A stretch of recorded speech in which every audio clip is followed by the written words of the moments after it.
नमस्कार, हम मौजूद हैं हर हाल में आपकी आवाज़ बनकर, बेखौफ आज़ाद आवाज़।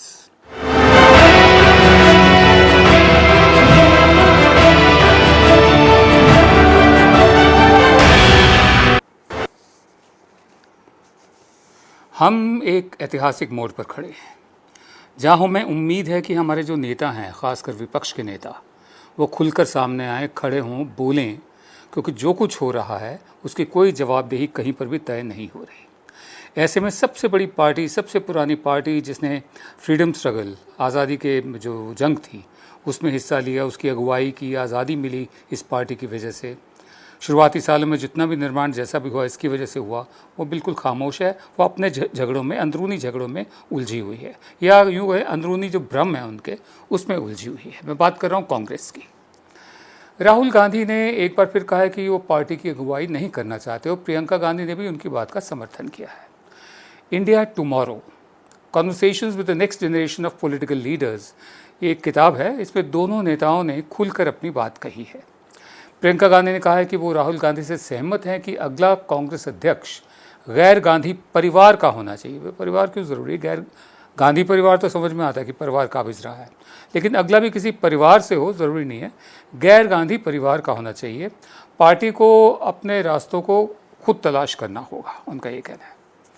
उन्होंने कहा कि पार्टी अध्यक्ष भले ही वो गांधी परिवार से ना हो, लेकिन वो उनका भी बॉस होगा, यानी प्रियंका गांधी का। अगर पार्टी अध्यक्ष मुझसे कहेंगे कि मेरी ज़रूरत उत्तर प्रदेश में नहीं बल्कि अंडमान और निकोबार में है, तो मैं खुशी खुशी अंडमान निकोबार चली जाऊंगी। वहीं राहुल गांधी ने कहा कि मैं यहाँ हूँ, कांग्रेस पार्टी के लिए खड़ा हूँ और इसके लिए लड़ने को तैयार हूँ, क्योंकि मैं पार्टी में विश्वास करता हूँ।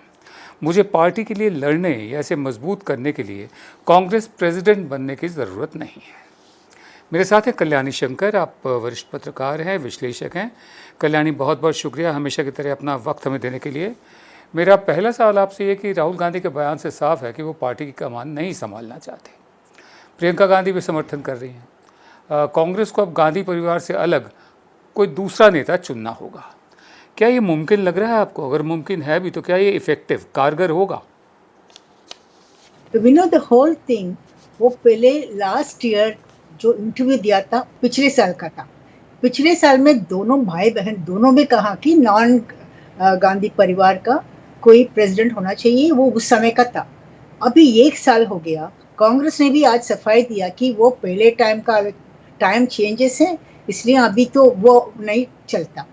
तो पार्टी अभी भी राहुल गांधी को लेके उम्मीद है, और प्रियंका ने भी उस समय कहा अभी का नहीं है। वो भी एक साल पहले जो बोलता पॉलिटिशियन का एक हफ्ते के अंदर बदल देता है, एक दिन के अंदर बदल देता है, तो एक साल के पहले का कोई मुझे नहीं लग रहा है। मेरा हिसाब से तो राहुल गांधी आएगा, उसका अभी ग्राउंड तैयार कर रहे हैं। एक साल के बाद जो पार्टी में कोई पद में नहीं है, फिर भी वही तो डिसीजन ले रहा है। जी जी जी, मैं कुछ पूछना चाहता हूँ आपसे कि जब कोई मीडियम चुना जाता है तो उसकी शेल्फ लाइफ भी देखी जाती है। अखबार का इंटरव्यू हो, सबको मालूम होता है कि ये एक हफ़्ता चलेगा, बाद में कहीं हवाला रेफरेंस के तौर पर इस्तेमाल हो सकता है। टेलीविज़न का इंटरव्यू हो, उसकी भी शेल्फ लाइफ कम होती है। लेकिन जब किताब में इंटरव्यू दिया जाता है, जैसे क्लासरूम्स में अखबार नहीं पढ़ाए जाते, किताबें पढ़ाई जाती, क्योंकि शेल्फ लाइफ लंबी होती है, रेलेवेंस लंबी होती है। इन्होंने एक किताब को इंटरव्यू देना चुना, ये जानते हुए कि इसकी शेल्फ लाइफ लंबी रहेगी। तो ऐसे में ये कहना कि हर हफ्ते स्टैंड बदल जाता है, ये बात अगर किसी अखबार में कही जाती या न्यूज़ चैनल में कही जाती तो समझ में आती थी। किताब को लेकर समझ नहीं आ रही। कल्याणी, नहीं, किताब में भी देखिए ना, वो पहले का जैसा अभी नहीं। एक साल पहले जो बोला अभी कैसे आपको रीजनेबल होगा? मेरा हिसाब से तो भाई बहन दोनों ना ना बोल के रहने का तैयार है। ये भी जनरल सेक्रेटरी रहने के तैयार हैं, और राहुल गांधी भी पद में आने के लिए तैयार हैं। वो एक साल से वो जो उनकी जो लोग हैं, उनके सपोर्टर्स हैं, उनकी क्लोज एड्स हैं, उनसे आप सुने तो वो तैयार है कि इनको, राहुल गांधी को कैसे कितना जल्दी ले आएंगे। तो इसलिए वो सोनिया गांधी का नाम भी इंटरिम प्रेसिडेंट रखा। इंटरिम क्या होता है? वो प्रेसिडेंट पहले रह चुकी हैं, उसको इंटरिम क्यों बनाना है? इंटरिम का मतलब क्या है? You are just like useless, ऐसे ही बोलता है जी जी कल्याणी। तो आई हैव जी, जी, मैं आगे बढ़ता हूँ। कांग्रेस में अभी तक कल्याणी जो कह रही हैं उसके बाद भी पार्टी प्रेसिडेंट कौन हो उसको लेकर इस सवाल का जवाब नहीं सामने आया है। ठीक है, जैसे कल्याणी का कहना है और हम भी इस पर आएंगे बाद में, हमारी कुछ सवाल है इस बात को लेकर, कुछ फैक्ट्स भी हैं कि अंदर से तैयारी चल रही है। कुछ लोग राहुल गांधी को दोबारा प्रेसिडेंट देखना चाहते हैं, तो कुछ का मानना है कि सोनिया गांधी ही पार्टी की अध्यक्ष हों। सोनिया गांधी के इंटरिम प्रेसिडेंट के रूप में 1 साल पूरा होने पर कांग्रेस ने कहा था कि जब तक पार्टी प्रमुख चुनने के लिए ड्यू प्रोसेस नहीं होता, सोनिया गांधी पार्टी की इंटरिम प्रेसिडेंट बनी रहेंगी, जैसे कल्याणी भी जिक्र कर रही है। लेकिन कांग्रेस में भीतर से एक होल टाइम, एक पूर्णकालिक अध्यक्ष की मांग तेजी से उठ रही है। मौजूदा वक्त में कांग्रेस ही बीजेपी का एकमात्र विश्वसनीय राष्ट्रीय विकल्प है। पार्टी को उस पर खरा उतरने की ज़रूरत है। जैसे मैंने पहले कहा, हम एक बहुत ऐतिहासिक मोड़ पर खड़े हैं और ऐसे में अगर कांग्रेस अपनी जिम्मेदारी नहीं समझती और ख़ुद को दोबारा खड़ा नहीं करती, ये ऐतिहासिक जो मौका है, तो ये अपने ऐतिहासिक मौके से चूकने वाली बात होगी। कल्याणी, मेरा दूसरा सवाल आपसे ये है, ये फिर अगर 1 साल से ऐसा चल रहा है तो 1 साल से क्यों चल रहा है, इतनी देरी क्यों लगा रहे हैं? क्यों नहीं मतलब राहुल गांधी को अनाउंस कर देते कि वो प्रेसिडेंट है? उसका मन में क्या है कोई जानते नहीं है। शायद उनके बड़ा क्लोज एड है, उनका मन में कुछ प्लान होगा, उसको कब करेंगे, क्या क्या टाइम देख रहा है, समझ में नहीं रहा है। वो पहले तो हम सुन रहे थे कि वो इलेक्शन में कहीं और कुछ स्टेट इलेक्शन में कांग्रेस जीत सकते हैं, इस वजह से वो टाइम ठीक होगा, इसलिए राहुल गांधी आ सकता है, ऐसा पहले सुन रहे थे। दिल्ली इलेक्शन के पहले बोल रहे थे कि वो आ सकता है, उसके बाद तो उसके बाद भी वो कुछ नहीं हुआ। दिल्ली में भी साफ हो गया कांग्रेस, इसलिए वो आया नहीं। अभी बिहार इलेक्शन बाकी है, तो मुझे लग रहा है कि शायद बिहार इलेक्शन के बाद वो आ सकता है। वो कुछ तो भी वो उन लोगों को, राहुल गांधी का सपोर्टर्स को दिखाना चाहिए कि ये राहुल के वजह से ये जीत हुआ। तो उसका अभी तक कुछ हो नहीं रहा है, लेकिन वो पीछे से राहुल गांधी सब डिसीजन ले रहा है। आप देखिए, हर एक दिन में ट्वीट करते रहते हैं, प्राइम मिनिस्टर को अटैक करते रहता है और को इंटरनली वो पहले ब्रीफिंग भी कर रहा था मीडिया को, 3-4 बार कंटिन्यूसली ब्रीफिंग भी किया था वो कोविड को लेके। तो वो पीछे नहीं है, वो आगे हैं, लेकिन रिस्पॉन्सिबिलिटी नहीं लेना चाहता है। मुझे, मेरा हिसाब से कब लेगा, क्यों नहीं लेना चाहता है ये, और इस बीच में बाहर भी नहीं गया, यहीं रहता है। तो देखना चाहिए कोविड की वजह से, तो देखना चाहिए कि वो कब आने का था। लेकिन वो पक्का मेरा हिसाब से तो वो आएगा ही, एक बार और आएगा कम से कम। जी जी, मैं आगे बढ़ता हूँ। पार्टी में एक गुट है, वो चाहता है कि सोनिया की जगह राहुल अध्यक्ष बने और पार्टी के भीतर लोकतांत्रिक तरीके से, डेमोक्रेटिक तरीके से अपॉइंटमेंट्स हों। वैसे माना जा रहा है कि कांग्रेस में पुराने जो नेता हैं, कद्दावर नेता जिन्हें कहा जाता है, उनकी पकड़ कमज़ोर हो रही है। राजस्थान इसकी एक बहुत बड़ी मिसाल है। राजस्थान में जिस तरह से अविनाश पांडे को राजस्थान मामलों के इंचार्ज जनरल सेक्रेटरी के ओहदे से हटाया गया, उससे तो यही संकेत मिल रहे हैं। अविनाश पांडे की जगह अब अजय माकन को राजस्थान का जिम्मा सौंपा गया है। अजय माकन राहुल गांधी के बहुत नज़दीक हैं और ये माना जा रहा है कि सचिन पायलट ने जो मांगे रखी थी उनमें से एक ये भी थी। अविनाश पांडे उस वक्त गहलोत की तरफदारी कर रहे थे जब सचिन पायलट राजस्थान कांग्रेस के अध्यक्ष थे। वहीं ऑल इंडिया कांग्रेस कमेटी के जो सेक्रेटरी का ऑफिस है, माकन की वापसी टीम राहुल की ओर धीमी, जैसा कल्याणी बता रही हैं, राहुल की ओर धीमी लेकिन एक प्री डिटर्मिन, निर्धारित पारी का संकेत देती हैं। ऐसी अटकलें हैं कि प्रियंका गांधी, सचिन पायलट, भंवर जितेंद्र सिंह, मीनाक्षी नटराजन, रणदीप सिंह सुरजेवाला, राजीव शुक्ला समेत कई चेहरों को पार्टी में अहम ओहदे मिलने तय हैं। मेरा आपसे आखिरी सवाल है कल्याणी कि एक तो पार्टी में ये कहा जाता है युवा नेता और बुज़ुर्ग नेता, मैं हम कहेंगे कि बुज़ुर्ग नेता और कम बुज़ुर्ग नेता। अब जो 50 साल की उम्र जिसकी हो गई है वो युवा तो नहीं कहा जा सकता, वो कम बुज़ुर्ग है जो पुराने नेता उनके मुकाबले। मेरा ये आपसे पूछना है कि जो ऐसे नेता है, गुलाम नबी आज़ाद, आनंद शर्मा, अंबिका सोनी, मोतीलाल वोरा, मुकुल वासनिक, हरीश रावत, इस तरह के जो नेता हैं, अगर राहुल गांधी बनकर वापस आते हैं, अपनी टीम लाते हैं, तो इनके करियर पर क्या प्रभाव पड़ेगा? क्या ये रुकावट है राहुल गांधी के अध्यक्ष बनने की राह में? ये देखिए, ये झगड़ा between the old guard and the young Turks party में जब भी वो जनरेशनल चेंज होता है तभी होता था। इंदिरा गांधी का समय में भी हुआ, राहुल गांधी का समय में भी हुआ, सोनिया गांधी के समय में भी हुआ, जी अब भी हो रहा है। लेकिन इसमें देखिए ये जो यंग टर्क्स, उनको इतना एक्सपीरियंस नहीं है कैसे किस तरफ से पॉलिटिक्स करना। तो ओल्डर जनरेशन का आप जिनका नाम लिया उन सबको जी मालूम है कि पार्टी में इतना साल से हैं, कैसे करने से क्या हो सकता, वो उनका तरीका मालूम है। इस वजह से वो राहुल गांधी को फ्री हैंड देने के लिए भी ब्लॉक कर रहे थे। यही तो राहुल गांधी की जो सपोर्टर्स हैं उनका कंप्लेंट है। तो अभी भी वो चल रही है। जिन जिनका नाम जी आपने लिया राहुल गांधी का सपोर्टर्स, वो सब बहुत जल्दी आने का बहुत इम्पोर्टेंट देना चाहते हैं। लेकिन ओल्ड गार्ड तो अभी देखिए, पिछले टाइम भी राहुल जी गांधी रिजाइन किया, तभी इन लोगों ने, ओल्ड गार्ड ने ब्लॉक करने के लिए सोनिया गांधी को फिर लाया। वो कोई सोचा ही नहीं कि सोनिया गांधी फिर से प्रेसिडेंट बनेगी। तो इनका तरीका मालूम है, यंग टर्क्स को वो तरीका नहीं मालूम, इसलिए वो ऐसे चुप रहते। और अभी भी आप वो पूरा सोनिया गांधी को छोड़ने को तैयार नहीं। आप कोई भी ओल्ड सीनियर लीडर से आप बात कीजिए, वो बोला कि वही ठीक है, अभी राहुल गांधी का और टाइम देना चाहिए, प्रियंका को तो और भी टाइम देना चाहिए, ऐसे ही बोल रहे हैं। तो ये ओल्ड गार्ड एंड यंगस्टर का झगड़ा से ही ये सब हो रहा है। इंटरनल प्रॉब्लम पूरा इसीलिए हो रहा है। अभी दो देखिए, वो संजय झा, उसने 100 मेंबर्स का कुछ चिट्ठी लिखा है सोनिया गांधी को, बोल रहे हैं उसको पार्टी ने मना कर दिया, ये जी नहीं हुआ। लेकिन कुछ तो चल रहा है, वो पार्टी के अंदर तो चल रहा है कि कैसे करना, क्या करना। इनके लिए मेरा एक सजेशन है कि इनको एक एआईसीसी बुलाना चाहिए, नहीं तो पचमढ़ी और शिमला का जैसा कोई कॉन्क्लेव करना चाहिए। वहां पर सब आदमी आके अपना अपना जो जो मन में हो बोलना चाहिए। बोलने से कुछ तो काम होगा, उसके बाद कुछ किया ना हो वो अलग बात है। लेकिन हर टाइम ऐसे बड़े कॉन्क्लेव हुआ, पार्टी का दिशा डायरेक्शन चेंज होते जा रहा था।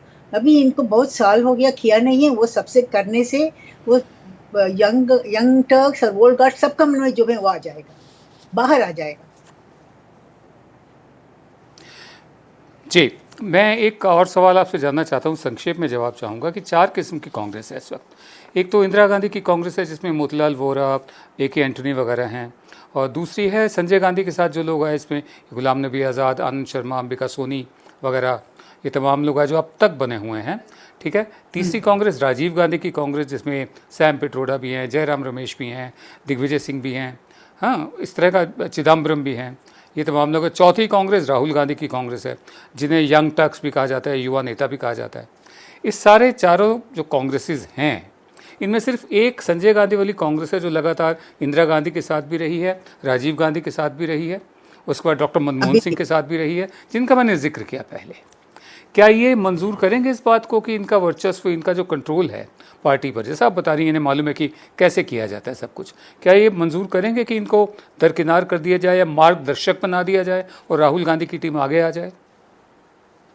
जब से सोनिया गांधी प्रेसिडेंट बनी, तब से 2004 में जब राहुल गांधी आया, तब से ये ओल्ड गार्ड का बहुत अप्रहेंशन है, हमारा फ्यूचर क्या होगा।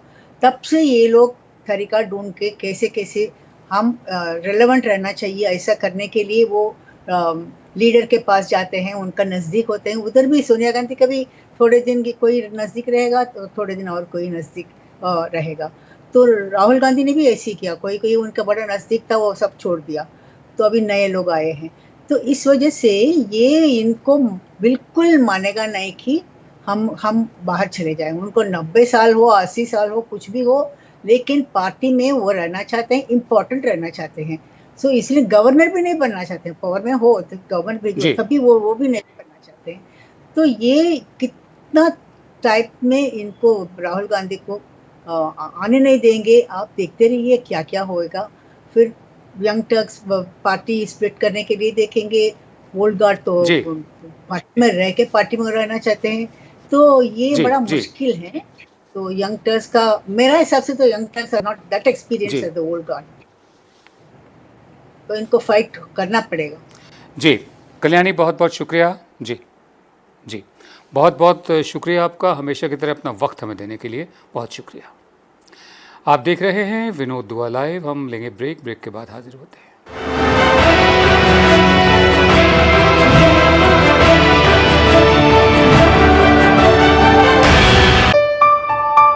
चलो इतिहास के कुछ पन्ने पलटते हैं।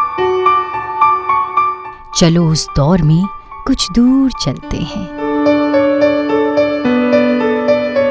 हो बात ग्वालियर की या हो कहानी मुमताज की, बेगम नवाब की झलकियां या हो बात काले ताज की, हर तरफ पसरा यहाँ इतिहास है। यूं ही नहीं कहते सभी, मध्य प्रदेश तो कुछ खास है। वक्त के निशान।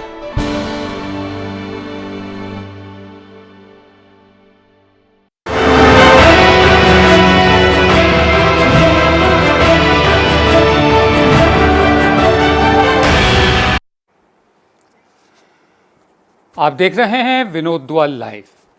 Centre for monitoring Indian economy CMIE बहुत ही एक रिस्पेक्टेबल संस्था है। इसके सर्वेज बहुत गंभीरता से लिए जाते हैं। उसने बेरोज़गारी से जुड़ी एक नई रिपोर्ट जारी की है। ये कल की बात है। ये रिपोर्ट के मुताबिक 16 अगस्त को ख़त्म हुए हफ्ते तक भारत में बेरोज़गारी की दर जो थी वो 9.1% हो गई, जो पिछले 9 हफ्ते में सबसे ऊपर है। CMIE के मैनेजिंग डायरेक्टर और CEO महेश व्यास का कहना है कि जुलाई के आखिरी हफ्ते में जारी जो जानकारी है उसके मुताबिक गांव के इलाकों में बेरोजगारी 6.34% कम हुई थी। माफ कीजिए, क्योंकि ग्रामीण रोजगार गारंटी योजना और मनरेगा के तहत लोगों को रोजगार मिला था। CMIE की रिपोर्ट के मुताबिक अप्रैल से अब तक 1 करोड़ और 99 लाख लोगों की सैलरीड लोगों की नौकरी गई है। 1.89 करोड़ जो तनख्वाहशुदा थे लोग, उनकी नौकरी गई है, दिहाड़ी वाले नहीं। वहीं अंतर्राष्ट्रीय श्रम संगठन जो है ILO, इंटरनेशनल लेबर ऑर्गेनाइजेशन, और एशियन डेवलपमेंट बैंक, उन दोनों की एक रिपोर्ट है। उसके मुताबिक देश में कोविड की वजह से 41 लाख लोगों को अपनी नौकरी गंवानी पड़ी है। रिपोर्ट की जो लेखिका है उनका नाम है सारा एल्डर। उन्होंने कहा कि कोविड के जो संकट है उसके बाद से जो चुनौतियां थी नौजवानों के लिए खासकर, वो और बढ़ गई हैं और इस तरफ पर्याप्त ध्यान नहीं दिया गया, ज़रूरी ध्यान नहीं दिया गया तो एक लॉकडाउन जनरेशन तैयार होने का खतरा है, जिसे संकट का भार कई साल तक महसूस करना पड़ सकता है।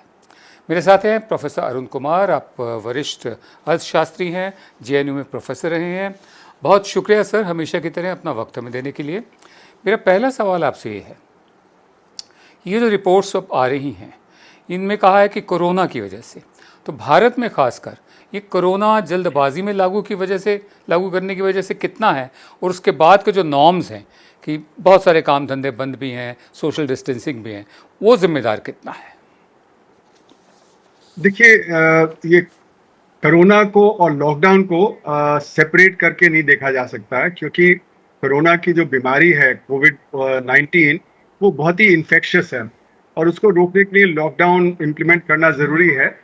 और जिस देश ने भी डिले किया है लॉकडाउन, वहाँ पे एक्चुअली बहुत ज़्यादा फैल गया, जैसे अमेरिका है, ब्राज़ील है, ब्रिटेन है। यहाँ पे हफ्ता 10 दिन 15 दिन का डिले हुआ तो वहाँ पे बीमारी बहुत फैल गई और फिर उसका खामियाजा भुगतना पड़ा। तो लॉकडाउन में होता क्या है कि लोग अपने काम पे नहीं जा सकते हैं और उसकी वजह से करोड़ों लोग हैं उनकी नौकरी चली गई, खासकर जो असंगठित क्षेत्र है।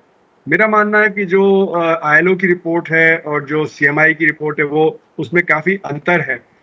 एक तो बता रहा है कि 40 लाख और दूसरा बता रहा है 1.89 करोड़। तो ये जो सर्वे होते हैं जो शॉर्ट टर्म 1 हफ्ते के गैप पे होते हैं, उनमें बहुत ही छोटा सैंपल होता है, बहुत लोग मिस हो जाते हैं। तो इसलिए मेरा मानना है कि एक्चुअली में करीब 20 करोड़ लोगों ने अपना काम गंवा दिया था। उसका मतलब ये नहीं कि उनकी नौकरी चली गई थी, पर हो सकता है वो नौकरी पे रहे हो, एनरोलमेंट रहा हो, लेकिन वो काम पे नहीं जा पा रहे थे और काम रुक गया था, जिससे कि GDP पे जबरदस्त धक्का लगा है। तो मेरे अनुसार से इस समय भी, क्योंकि असंगठित क्षेत्र पूरी तरह से काम पे नहीं आ पाया है और जो लोग पलायन करके गांव पे गए उनकी नौकरी तो चली गई, और वो नौकरी वहां पे क्या कर रहे हैं, वो तो जो वहां पे रोजगार जो मनरेगा के अंतर्गत कर रहे हैं। तो मेरा मानना है कि उसको हमें नहीं काउंट करना चाहिए कि उनकी नौकरी वापस आ गई है।